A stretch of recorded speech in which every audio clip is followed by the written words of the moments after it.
Hello everyone, स्वागत है आप सभी का जीएस क्रक्स में। आज हम देखेंगे अमेंडमेंट ऑफ कॉन्स्टिट्यूशन के बारे में। यहाँ पे क्या है कि अमेंडमेंट ऑफ कॉन्स्टिट्यूशन जो है कि इम्पॉर्टेंट टॉपिक है पॉलिटी के लिए। और ये लक्ष्मीकांत सर के बुक में जो है आप देखेंगे इस चैप्टर को।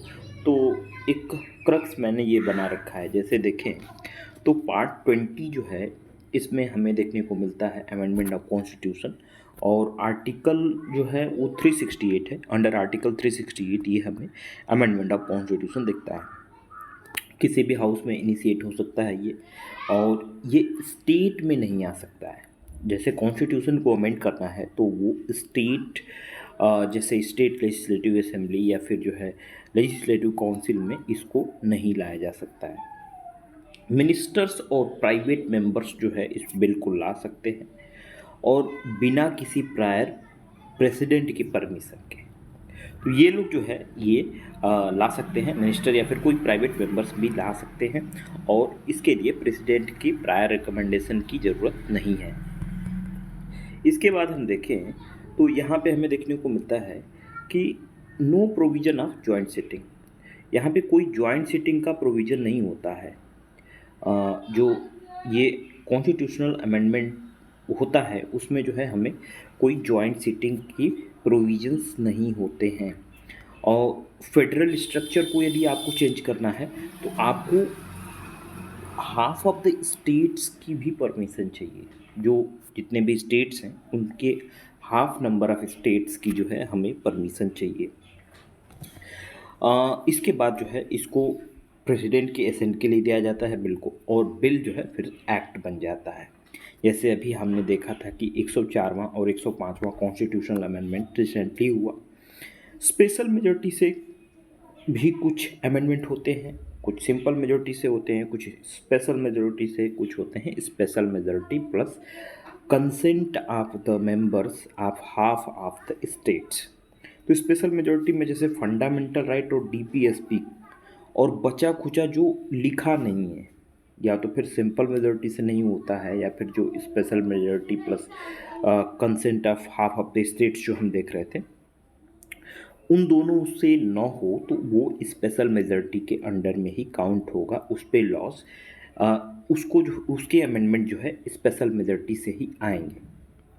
इसके बाद हम देखें कि special majority of parliament plus consent of the states जो हम देख रहे थे, इससे क्या क्या अमेंडमेंट होते हैं। जैसे इलेक्शन ऑफ प्रेसिडेंट, या फिर जो है एग्जीक्यूटिव पावर्स जो यूनियन और स्टेट के हैं उसको एक्सटेंड करने हो, तो सुप्रीम कोर्ट और हाई कोर्ट से रिलेटेड कुछ जो है हमें अमेंडमेंट करने हो, लेजिस्लेटिव पावर्स जो है यूनियन और स्टेट के डिस्ट्रीब्यूशन में हमें कुछ अमेंडमेंट करने हो, या फिर रिप्रेजेंटेशन हो स्टेट्स का पार्लियामेंट में, या फिर पावर जो पार्लियामेंट की है अमेंडमेंट करने के लिए, उसमें भी कुछ अमेंडमेंट हमें करने हैं, तो वो स्टेट्स के हाफ ऑफ द स्टेट्स जो है उनके कंसेंट की ज़रूरत होती है।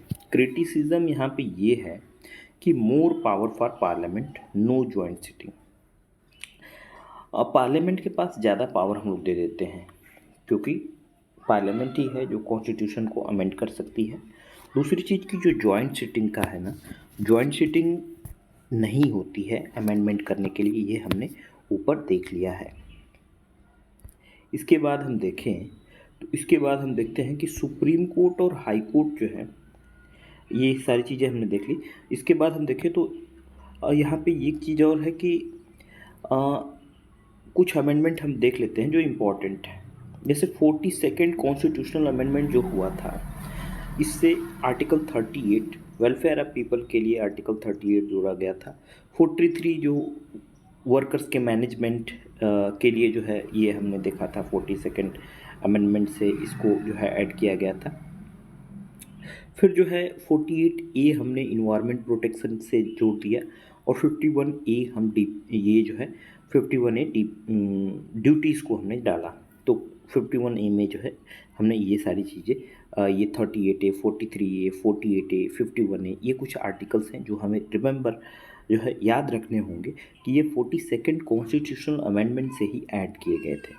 इसके बाद हम देखें 61st कॉन्स्टिट्यूशनल अमेंडमेंट 1989 में हुआ था, जिसमें 21 साल की एज को 18 साल कर दिया गया था। जो वोटिंग एज थी उसको 21 साल से घटाकर 18 साल कर दिया गया था।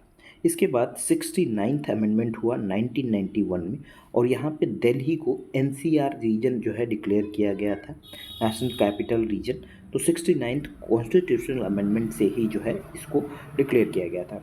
इसके बाद 73rd कॉन्स्टिट्यूशनल अमेंडमेंट हुआ 1992 में, जिसमें पार्ट 9 टू 243A SC/ST ये सारी चीज़ें जोड़ी गई थी। तो यहाँ पे जो है सॉरी SC/ST मैं क्या कर रहा हूँ, 73rd कॉन्स्टिट्यूशनल अमेंडमेंट से पार्ट 9 ऐड हुआ है, पंचायती राज था। 243 आर्टिकल इसमें ऐड किया गया था। और दूसरी चीज़ की SC/ST का रिजर्वेशन जो है हम देखते हैं कि 1/3 वुमन को भी रिजर्वेशन हम देते हैं।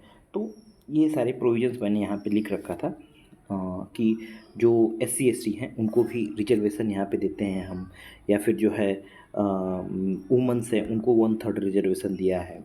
कुछ जो है हमने स्टेट्स के ऊपर छोड़ा भी है कि वो चाहें तो 1/5 भी दे सकते हैं, 1/5 भी जो है वो दे सकते हैं रिजर्वेशन वुमन को। जैसे बिहार जैसे स्टेट्स हैं, इन्होंने 1/5 मैं बोल रहा हूँ, 50% रिजर्वेशन जो है स्टेट्स को दे सकते हैं।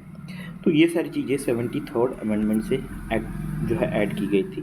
74th अमेंडमेंट से ऐड किया गया था म्यूनसिपैलिटीज़ 9A में, आर्टिकल 9A में जो है इसको ऐड किया गया। इसके बाद 89th कॉन्स्टिट्यूशनल अमेंडमेंट 2003 338A से जो है इन्होंने NCST को जोड़ा था, national commission for scheduled tribe जो है इसको बनाया। फिर 100th कॉन्स्टिट्यूशनल अमेंडमेंट से जो बाउंड्रीज़ का एक्सचेंज हमने किया था इंडिया और बांग्लादेश के बीच में, तो उसको जो है 100th कॉन्स्टिट्यूशनल अमेंडमेंट से हमने चेंजेस लाए थे। 101वां अमेंडमेंट 2017 में हुआ, जिससे हमने GST लेकर आए।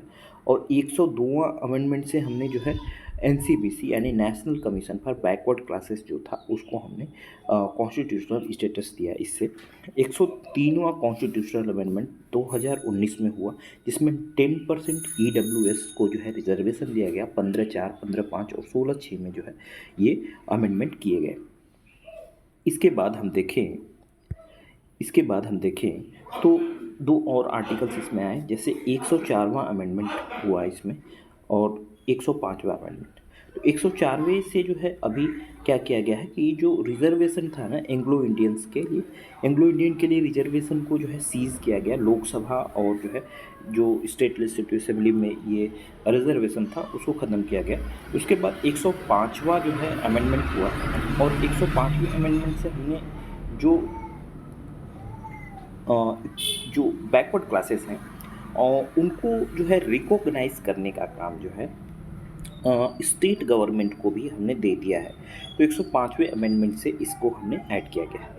तो ये कुछ इंपॉर्टेंट आर्टिकल्स हैं, इनको भी ध्यान रखेंगे और ऊपर की चीज़ों को भी आप ध्यान रखेंगे कि क्या क्या चीज़ें हमने जो है देखी, जैसे किस पार्ट में हैं, कौन से आर्टिकल्स हैं, जॉइंट सीटिंग होती है नहीं होती है, प्रेसिडेंट की प्रायर रिकमेंडेशन चाहिए या नहीं चाहिए, ये क्रिटिसिज्म यहाँ पे क्या है, पार्लियामेंट को ज़्यादा पावर क्यों दिया गया है, ये सारी चीज़ें जो है हमने देखी यहाँ पे। तो ये अमेंडमेंट ऑफ कॉन्स्टिट्यूशन हम जो है देखते हैं, ये पार्ट जो है हमें काफ़ी इम्पोर्टेंट पार्ट है अमेंडमेंट ऑफ कॉन्स्टिट्यूशन। तो इसको जो है इसके बारे में कुछ चीज़ें हमें याद रखनी चाहिए। ओके।